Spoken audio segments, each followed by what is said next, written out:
Hello दोस्तों, नमस्कार। Welcome back to Aman trading centre. दोस्तों, बात कर लेते हैं कि आज निफ्टी 50 ने मंगलवार के दिन कैसे वर्क किया और कौन से ऐसे लेवल थे जो डिसाइडर रहे। देखिए, एक गैप अप ओपन होता है, उसके बाद में फिर 23,580 के आसपास का हाई बनाता है, थोड़ी गिरावट आती है, लेकिन यहाँ पे पुट के यानी कि सेलिंग साइड के प्रीमियम इंक्रीज नहीं हो रहे थे यहाँ पे दूसरी और तीसरी कैंडल में। तो जैसे ही इंडिसीजन कैंडल का यहाँ पे एक हाई ब्रेक हुआ तो हमने 23,500 की कॉल ऑप्शन में लगभग यहाँ पे हमने एंट्री किया था 148 रुपये पे, लेकिन 158.60 का यहाँ पे हाई बनाया। कोई ज़्यादा मूवमेंट और प्रीमियम में बढ़ोतरी यहाँ पे दिखाई नहीं दी। उसके बाद टोटली साइडवेज चला गया। तो कल बुधवार के दिन कौन से ऐसे लेवल हैं जो क्रूशियल साबित होंगे। सबसे पहले 23,500 का जो लेवल है ये काफ़ी इम्पोर्टेंट रहेगा, बिकॉज ये साइकोलॉजी लेवल भी है। 23,500 का लेवल अगर ये ब्रेक डाउन होता है और नीचे आता है दोस्तों, तो फिर मैं यहाँ पे अपना टारगेट नीचे की तरफ और मैं अपना सिनेरियो यहाँ पे बेरिश लेके जाऊँगा।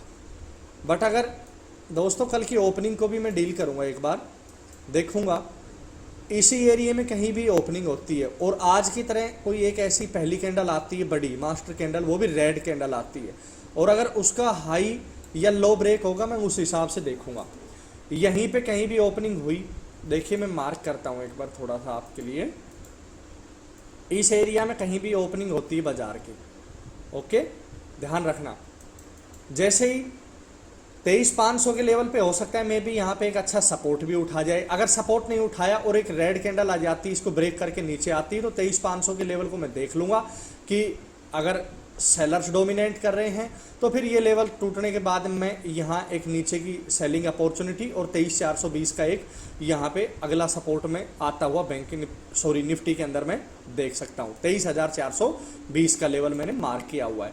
अगर 23,420 भी ब्रेक डाउन होता है दोस्तों, तो फिर हम यहाँ पे और थोड़ा नीचे की तरफ जाएंगे और 23,420 को ब्रेक होने के बाद में अगला सपोर्ट हमें कहाँ पे दिखाई दे रहा है, मैं मार्क कर देता हूँ। लगभग मुझे ये लेवल नज़र आ रहा है 23,375 का लेवल। यहाँ तक भी निफ्टी 50 सपोर्ट लेता हुआ नज़र आ सकता है, बिकॉज अगर 23,500 का साइकोलॉजी लेवल ब्रेक हो गया तो। यहाँ पे थोड़ा देखने वाली बात ये थी दोस्तों कि आप देख सकते हो 23,500 के स्ट्राइक प्राइस के ऊपर कॉल राइटर और पुट राइटरों का बराबर जमावड़ा है। कॉल राइटर थोड़े ज़्यादा हैवी थे शुरू में, फिर बाद में धीरे धीरे जब बाजार ऊपर गया तो उन्होंने अपनी पोजीशनें हालांकि कम की, बट फिर भी उनका दबाव रहा यहाँ पे और बाजार को 23,580 से ऊपर जाने ही नहीं दिया। तो 23,500 के लेवल के नीचे पुट राइटर बैठे हुए हैं, अभी वो अपना जमावड़ा लगाएंगे, वो सोचेंगे कि बाजार यहाँ से ऊपर जाए।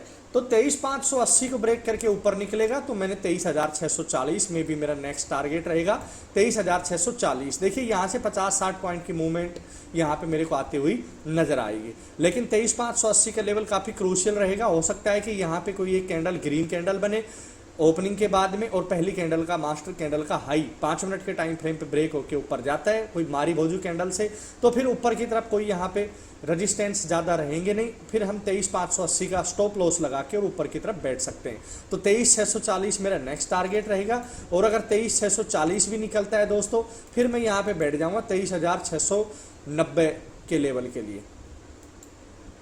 23,690 से लेके 23,700 तक के लेवल मेरे यहाँ पे नेक्स्ट टारगेट हो सकता है।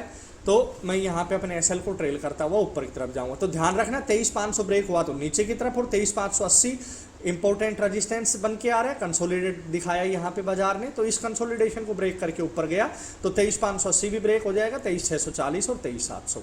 अभी बात कर लेते हैं कल के दिन एक्सपायरी रहेगी बैंक निफ्टी की।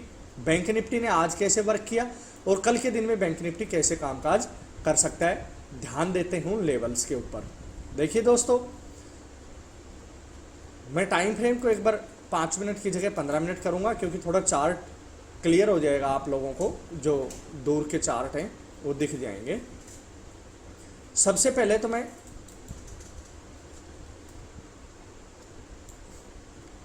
आज का हाई है 50,565 का। अगर 50,565 को ब्रेक किया तो ऊपर की तरफ एक गैप पेंडिंग है, ये गैप भी इमीडिएटली भर सकता है। 50,565 के ऊपर कोई भी एक बैंक निफ्टी कैंडल क्लोज करती है तो कल एक्सपायरी भी रहेगी, ध्यान रखना। अगर निफ्टी और बैंक निफ्टी दोनों साथ चलते हैं तो 50,565 का लेवल काफ़ी क्रूशियल होगा। अगर ये लेवल ब्रेक होता है या फिर 50,500 के आसपास क्लोजिंग है और 50,500 का लेवल अगर होल्ड करता है बैंक निफ्टी, तो ऊपर की तरफ फिर मैं यहाँ पे 200 पॉइंट का मूव यहाँ पे 50,780-88 का, और उसके बाद में 51,000 तक के साइकोलॉजी लेवल भी यहाँ पे आता हुआ देख सकता हूँ। यहाँ पे इंटरेस्टेड बात ये रहेगी कि निफ्टी अपने ओवरऑल हाई पे है लगभग 23,580 के आसपास, और बैंक निफ्टी अपने ओवरऑल हाई से लगभग 500-600 पॉइंट यहाँ पे थोड़ा नीचे। तो मे बी कि बैंक निफ्टी भी अपने ओवरऑल हाई को कल टच कर सकता है, तो 51,000 के लेवल भी मेरे को ऊपर की तरफ दिखाई दे सकते हैं, बट शर्त यह है कि 50,500 का लेवल होल्ड होना चाहिए। नीचे की तरफ में बियरिश यहाँ पे कम से कम 50,250 का एक लेवल है, ये ब्रेक डाउन होने के बाद फिर मैं यहाँ पे बियरिश रहूँगा। 50,250 जैसे ब्रेक हुआ तो दोस्तों फिर मैं अपना अगला टारगेट लेके जाऊँगा, कम से कम 50,000 का एक लेवल नज़र आ रहा है, साइकोलॉजी लेवल रहेगा, यहाँ तक के लिए मैं जाऊँगा। और 50,000 का लेवल जैसे ही दोस्तों यहाँ पे साइकोलॉजी लेवल भी निकल के आएगा ये, तो हो सकता है कि मे बी ये लेवल अगर बैंक निफ्टी होल्ड करता है तो यहाँ से एक सपोर्ट मिलने की संभावना भी रहेगी। अगर 50,000 का लेवल निकालता है नीचे की तरफ तो अगला सपोर्ट मेरे को कहाँ पे दिखाई दे रहा है, ये भी मैं मार्क कर देता हूँ, लगभग 49,700 का लेवल है। तो ध्यान रखना 50,565 को अगर सस्टेन किया तो 51,000 तक के लेवल, बीच में एक छोटा सा हर्डल बट एक गैप है, हो सकता है गैप भी तुरंत भर जाए, मार्केट तुरंत फिल कर दे गैप को। तो 50,565 के बाद 50,780-88 और उसके बाद 51,000 का लेवल, और अगर 50,250 ये लेवल ब्रेक डाउन हुआ तो अगला सपोर्ट मुझे मिलने की संभावना रहेगी 50,000 का साइकोलॉजी लेवल, और नीचे की तरफ 49,700। तो दोस्तों ये थे निफ्टी और बैंक निफ्टी के लेवल। कैसी लगी वीडियो अच्छी लगी हो तो वीडियो को लाइक करें, मेरे चैनल अमन ट्रेडिंग सेंटर को सब्सक्राइब करें। मिलते हैं आपको कल के दिन, तब तक के लिए नमस्कार, थैंक यू, बाय बाय।